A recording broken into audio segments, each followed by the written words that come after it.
దాదాపు 14-15 నెలలు అయిపోయింది. కూటమి పాలన అంతా కూడా ప్రజలు మొన్నటిదాకా ఒక 1 ఇయర్ హనీమూన్ పీరియడ్ అని చెప్పేసి ఇచ్చి ఉంటారు. 1 ఇయర్ హనీమూన్ పీరియడ్ సాగిపోయింది. సో ఇప్పుడు ఉన్నటువంటి పరిస్థితిని చూసినప్పుడు ఎలా ఉంది కూటమి పరిపాలన? ఇంత త్వరగా ప్రజా వ్యతిరేకత చూసిన ప్రభుత్వం ఏదన్నా ఉందంటే అది ఈ టీడీపీ కూటమి ప్రభుత్వమే అని చెప్పుకోవాలి.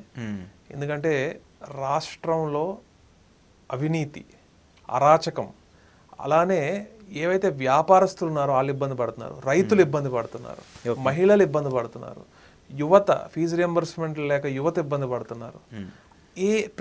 ఏ వర్గాన్ని కదిపినా కూడా వారి బాధలు వర్ణాతీతం. ఏం చేస్తున్నారు? ఆ ప్రాబ్లమ్స్ సాల్వ్ చేయడానికి ఏం చేస్తుంది ప్రభుత్వం అంటే ఏమీ లేదు. చంద్రబాబు నాయుడు గారు ఆయన షోలో ఆయన చేసుకుంటున్నారు.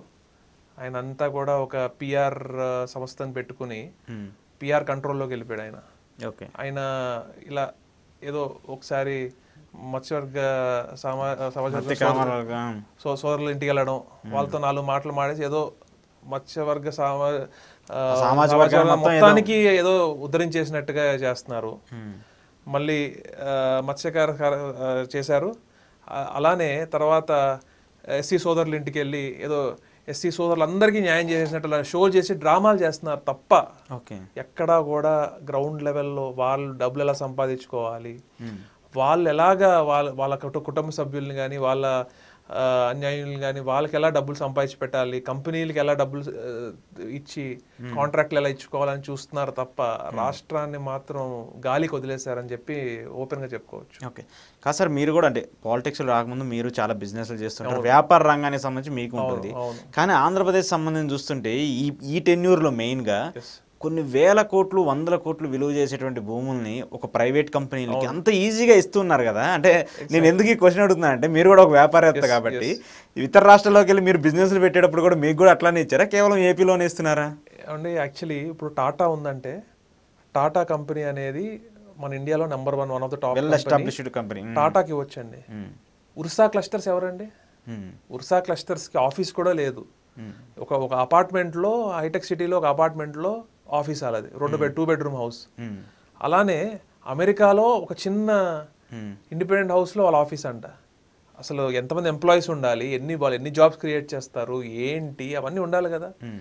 కేవలం ఒక పెద్ద గీత గీసి టాటాకి ఇస్తే ఎవరో మాట్లాడరు కాబట్టి దాని పక్కన ఒక చిన్న గీత ఉర్సా క్లస్టర్స్ అని గీసి అందులో కలిపేసి ఇచ్చేద్దాం అనుకున్నారు వీళ్ళు ప్లాన్ ప్రకారం. ఓకే కానీ ఉర్సా క్లస్టర్స్కి మన వైఎస్ఆర్ కాంగ్రెస్ పార్టీ వాళ్ళు బయట పెట్టి చేయడం వల్ల మళ్ళీ ఇప్పుడు వాళ్ళు దాన్ని కవర్ చేసుకోవడానికి చేస్తున్నారు తప్ప ఈ ప్రభుత్వంకి ఎటువంటి ఇది లేదు. అలానే లూలు మాల్కి ఏదైతే ఇద్దాం అనుకుంటున్నారో ఇది చాలా మందికి తెలియదు. గత జూన్లో మలేషియాలో లూలు మాల్స్ అన్ని క్లోజ్ చేసేసుకుని బయటకు వచ్చేసింది. ఎందుకు?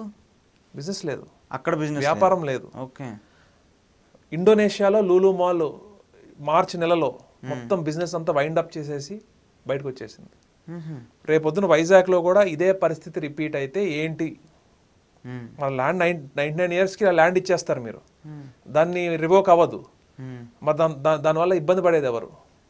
జాబ్లు క్రియేట్ అవ్వవు. ఆ ల్యాండ్ ప్రజలది, అది గవర్నమెంట్ ప్రాపర్టీ, ప్రజల ప్రాపర్టీ అది. దానికి ఏదన్నా మీరు ప్రజలకు ఒక మంచి జాబ్స్ క్రియేట్ అయ్యేదానికి చేయాలి. కానీ ఇప్పుడు సరే లూలు మాల్కి ఇస్తారండి, ఏం జాబ్స్ క్రియేట్ చేస్తుందండి? అదేమన్నా ఐటీ కంపెనీయా, లేదంటే అదేమన్నా బిజినెస్ ఆపర్చునిటీస్ క్రియేట్ చేస్తుందా అంటే ఏమీ లేదు. వాళ్ళు ట్రేడింగ్ చేసుకుంటారు అంతే. ఇట్స్ ట్రేడింగ్ ప్లాట్ఫామ్ అంతే. వాళ్ళు కూరగాయలు, సూపర్ మార్కెట్ అంటే ఒక కూరగాయలు అమ్ముతారు, లేకపోతే ఒక ఫ్రూట్స్ అమ్ముతారు. వాళ్ళు లాభపడతారు. ఏదైనా ఇంపార్టెంట్ ప్రోడక్ట్స్ తెచ్చుకుని వాళ్ళు అమ్మి వాళ్ళు రూపాయి సంపాదించుకుంటారు. కానీ అక్కడ మన రాష్ట్రానికి చెందిన యువతకి ఏం లాభం? 10,000, 15,000, 20,000 కంటే ఎక్కువ జీతాలు ఇవ్వగలుగుతారా? ప్రజెంట్ ఇప్పుడున్న వాళ్ళకి సార్ ఆ సర్వెంట్లకి 15,000, 20,000 అక్కడే జరుగుతుంది. ఎందుకు హైదరాబాద్ లులు మాల్లో కూడా అదే జరుగుతుంది. అంతే కదండి. సో దానివల్ల ఉపయోగం ఏంటండి? అంటే మన ఎకానమీకి ఏదన్నా వస్తుందా అంటే పెద్దగా ఏమి లూలు మాల్ వల్ల పెద్దగా మన రాష్ట్ర జిఎస్టీ వసూళ్లు పెరగవు, అవేం అవ్వవు. అదే టాటా లాంటి కంపెనీ వచ్చింది అనుకోండి, లేదంటే పోనీ ఆదిత్య బిర్లా అని కానీ, లేకపోతే జిఎస్డబ్ల్యూ స్టీల్స్ కానీ, రిలయన్స్ కానీ వచ్చింది అనుకోండి, దానికి ఒక అర్థం పర్థం ఉంది. లూలు మాల్ని హైప్ చేస్తున్నారండి. లూలు మాల్ కేవలం ఒక ట్రేడింగ్ ప్లాట్ఫామ్, అది అంతే. దానివల్ల లాభాలు వాళ్ళకి వెళ్తాయి. మన రాష్ట్రానికి వచ్చేది పెద్దగా ఏం ఉండదు, దానివల్ల రాష్ట్రానికి ఒరిగేది మాత్రం ఏం ఉండదు. అంటే రైతుల భూములనేమో తీసేసుకుంటున్నారు, అక్కడ అక్కడ ఏదో ఇండోసోల్ అనే కంపెనీ అక్కడ ఇస్తుంటే రైతులు తిరగబడుతున్నారు. అమరావతి పరిస్థితి ఏమో అలానే ఉంది, అమరావతిలో పెట్టుబడులు పెట్టే పరిస్థితి లేదని చెప్పేసి ఆయన ఒక కొంచెం ఎకనామిక్స్ లో నాకు అవగాహన ఉంది. నాకు ఒక యువకుడిగా నాకు ఎంత బాధ కలుగుతూ ఉంటదంటే అమరావతి విషయంలో అండి. ఇప్పుడు అమరావతిని అది చేసేస్తాం ఇది చేసేస్తాము అంటున్నారండి. ఇప్పుడు హైదరాబాద్ అనేది ఆర్గానిక్గా గ్రో అయిందండి. ఎందుకంటే ఇక్కడ రైతులు ఉన్నారు, వాళ్ళ భూముల్ని డెవలప్మెంట్కి ఇచ్చుకున్నారు, బిల్డర్స్ వచ్చి కట్టారు, అలానే సాఫ్ట్వేర్ కంపెనీస్ వచ్చినాయి, అలా అలా గ్రో అయిందండి హైదరాబాద్. అక్కడ చూస్తే గవర్నమెంటే మొత్తం ల్యాండ్ అంతా తీసేసుకుంటుందంట, గవర్నమెంటే మొత్తం అంతా ప్లాట్లు అమ్మేస్తుందంట, ప్లాట్లు బ్యాంకులో పెట్టేసి డబ్బులు తెచ్చేస్తుందంట. అసలు అర్థం పర్థం లేదండి. ఎందుకంటే మయన్మార్ క్యాపిటల్ మార్చారు, దాని క్యాపిటల్ పేరు మరి గుర్తులేదు, కానీ ఆ క్యాపిటల్ కూడా వేలాది ఎకరాల్లో కట్టేసి రోడ్లు వేసేసారు అంతే. కానీ ఇప్పుడు ఆ రోడ్లన్నీ ఖాళీ, అక్కడ ఏం ఉండదు. ఆ రోడ్ల మీద వాకింగ్ క్రికెట్ ఆడుకుంటారు, పిల్లలు ఫుట్బాల్ ఆడుకుంటారు, ఆ పరిస్థితిలో ఉంది. అమరావతిలో రోడ్లు వేస్తారు, పవర్ లైన్లు వేస్తారు, డ్రైనేజ్ సిస్టమ్ చేస్తారు, కానీ ప్రజలు రావాలి కదండి. హైదరాబాద్ అనుకోండి, అందరూ దేశవ్యాప్తంగా అందరూ ఐటీ ఎంప్లాయీస్ వచ్చారు. ఎక్కడో గుజరాత్ నుంచి, ఎక్కడో ఢిల్లీ నుంచి, ఎక్కడో బీహార్ నుంచి వచ్చి ఇక్కడ జాబులు చేసుకుంటా ఇక్కడ డబ్బులు సంపాదించుకుని ఇక్కడ ఇల్లు కొనుక్కుని ఇక్కడ సెటిల్ అయ్యారు. అలా ఆర్గానిక్ గా గ్రోత్ ఉండాలి. ఇప్పుడు అమరావతి ఇప్పుడు చంద్రబాబు నాయుడు గారు మైక్రోసాఫ్ట్ అనే కంపెనీ నేనే తీసుకొచ్చాను అంటారు. ఇప్పుడు మైక్రోసాఫ్ట్ కంపెనీ మీరే తీసుకొచ్చారు కదా హైదరాబాద్కి, మరి మైక్రోసాఫ్ట్ కంపెనీని అమరావతికి తీసుకురండి. ఇప్పటికి 6 ఏళ్ళు అయిపోయింది కదా, ఎందుకు తేలేకపోతున్నారు మీరు? ఇలా అబద్ధాలు చెప్పుకుంటున్నారండి, ఇలా అమరావతి పేరుతో డ్రామాలు చేస్తున్నారు తప్ప అమరావతిలో డబ్బులు పెడుతున్నారు. కానీ ఈ డబ్బంతా కూడా గోడకేసిన సున్నం లాంటిది. ఎందుకంటే ఇప్పుడు జగన్మోహన్ రెడ్డి గారు ప్రజల మీద పెట్టారు డబ్బులు, ఆ డబ్బులు రొటేట్ అయినాయి, ఆ డబ్బులు మన జిఎస్టీ ఆదాయం పెరిగింది, ఆ డబ్బులు రొటేట్ అయ్యి వ్యాపారాలకి ఆపర్చునిటీస్ పెరిగినాయి. కానీ ఈ డబ్బు అమరావతికి వేస్తే కంపెనీల చేతిలో పెడితే, కంపెనీలు ఏముందండి, కంపెనీల చేతికి వెళ్ళిపోతే అవి బయటికి వెళ్ళిపోతాయి, అక్కడ వర్క్స్ జరుగుతాయి, కానీ వర్క్ జరుగుతాయి అమరావతి వరకే. మన రాష్ట్రంలో ఇతర ప్రజలందరూ, మన రాష్ట్రంలో ప్రతి ఒక్క మన జనాభా మీద మనకి ఈ అప్పు భారం అనేది పడుతుంది కదా కంపల్సరీ. అంతే కదా, ఏడాదిలో 2 లక్షల కోట్లు, 2 లక్షల కోట్ల రూపాయలు అప్పు చేశారే, మరి అందులో మొబిలైజేషన్ అడ్వాన్సులు ఇచ్చేసారే, అన్ని చేశారే, కానీ రాష్ట్ర ఎకానమీ ఎందుకు పడిపోతుంది? అదే జగన్మోహన్ రెడ్డి గారు 5 సంవత్సరాల్లో 3,70,000 కోట్లే కదా అప్పు చేసింది. ఆ డబ్బంతా మన కళ్ళకు కనపడింది కదా. డీబీటీలో ఎన్ని లక్షల కోట్లు కొట్టామో అది మన కళ్ళ ముందు ఉంది. మళ్ళీ తర్వాత ఏదైతే మనం పిల్లల మీద పెట్టుబడి అండి, ఏదైతే మనం అమ్మఒడి ఇచ్చామో అది పిల్లల చదువులు, వాళ్ళ భవిష్యత్తు మీద పెట్టుబడి పెట్టాము. సో అవన్నీ కూడా కనపడుతున్నాయి కళ్ళకి. ఎందుకంటే ప్రజల స్పెండింగ్ పవర్ పెరిగింది, ప్రజల ఆదాయం పెరిగింది, రాష్ట్ర జిఎస్టీ రిటర్న్స్ పెరిగినాయి, మనం నంబర్ 1 స్టేజ్కి వెళ్ళాము ఆ టైంలో. మళ్ళీ ఈ రోజు -2%, బీహార్ +23%. అంటే బీహార్ కంటే అర్థమైన పరిస్థితిలోకి వెళ్ళాం మనం. కానీ ఇవన్నీ కూడా ఎక్కువ మీడియా ఛానళ్ళు కానీ ఎవరు కానీ చర్చలు కానీ మనం మాట్లాడుకుంటామేమో కానీ వేరే ఛానల్స్ అయితే కవర్ చేయవు కూడా. ఎందుకంటే చంద్రబాబు నాయుడు గారు ఒక షో చేస్తారు, ఒక పిఆర్ షో చేస్తున్నారు.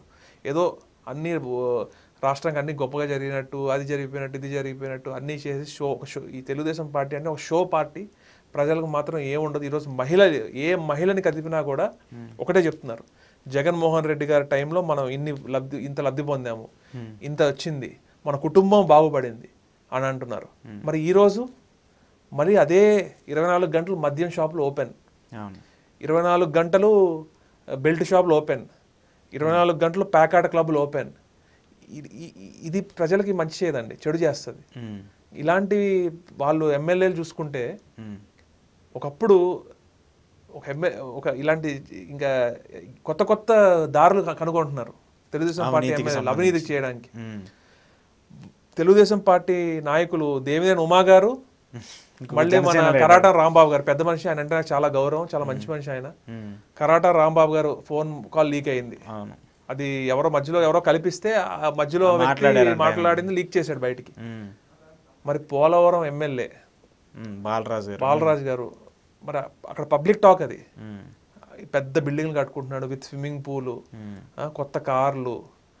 ఆయనకి గతంలో లేని ఆస్తులు ఇప్పుడు ఎలా వచ్చేస్తున్నాయి, మరి ఎంత అవినీతి చేస్తే అలా వస్తాయి. అలానే బాలరాజ్ గారు సింగిల్ అవుట్ చేశారు, కానీ చిట్రి బాలరాజ్ గారిని అలా చాలా మంది ప్రతి కాన్స్టిట్యున్సీలో అదే పరిస్థితి అండి.